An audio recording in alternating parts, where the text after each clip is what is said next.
We continue The Desert Fathers by Helen Waddell with book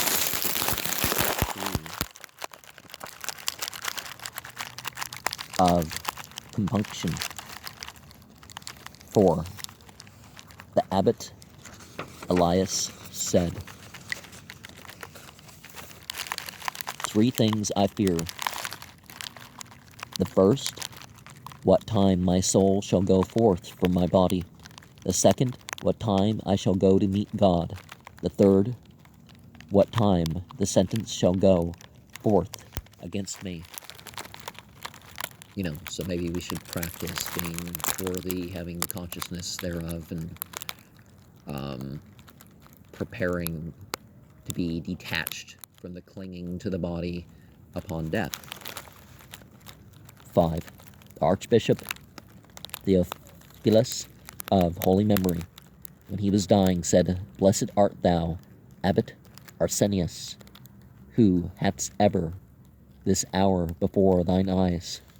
10. At one time the abbot pastor was in Egypt, and passing by, he saw a woman sitting on a grave and bitterly weeping, and he said, If all the delights of this world should come by, and they could not carry the soul of that woman from grief, so should the monk forever have grief in his heart. 13. A brother asked him, saying, What shall I do? And he said, When Abraham came into the land of promise, he prepared for himself a sepulchre, and secured for an inheritance a ground enough for a grave. And the brother said, What means a sepulchre? And the old man said, A place of weeping and sorrow. 14. Athanasius of holy memory besought the abbot Pambo to come down from the desert to Alexandria, and when he had come down, he saw there a woman that was an actress, and he wept. And when those who stood by and asked him wherefore he had wept, he spoke. 2 things, said he, moved me. 1, her petition. The other, that I have not so much concern to please God as she hath to please vile men. 16. Syncletica of holy memory said, Sore is the toil and struggle of the unrighteous when they turn to God, and afterwards is joy ineffable. For even as with those who would kindle a fire, they first are beset with smoke, and from the pain of the smoke they weep, and so they come at what they desired. Even so it is written, Our God is a consuming fire, and needs must be we kindle the divine fire in us with travail and with tears. Almost makes you think that they mean the jinn, right? 23.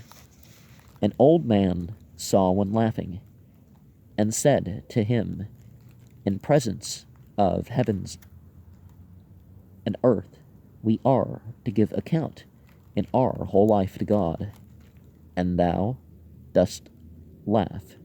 I meant heaven, but 25. A brother asked an old man, saying, Father, give me some word. The old man said to him, When God struck Egypt, there was no house that had not mourning. And the consuming fire, they could mean it in the yogic sense. Without, referring to those entities that Isaiah said are like humans. They have choice, but they're fire beings instead of clay beings, right? So even the Bible kind of mimics the thing that you see in the Quran. You got the light beings, the fire beings, and the clay beings. And of the clay beings, the humans have free will, so do the fire beings. And, you know, all the elementals, it's not just one group of elementals, it's referring to all those male and female beings, right? But, you know, there's the metaphorical use of fire, of course.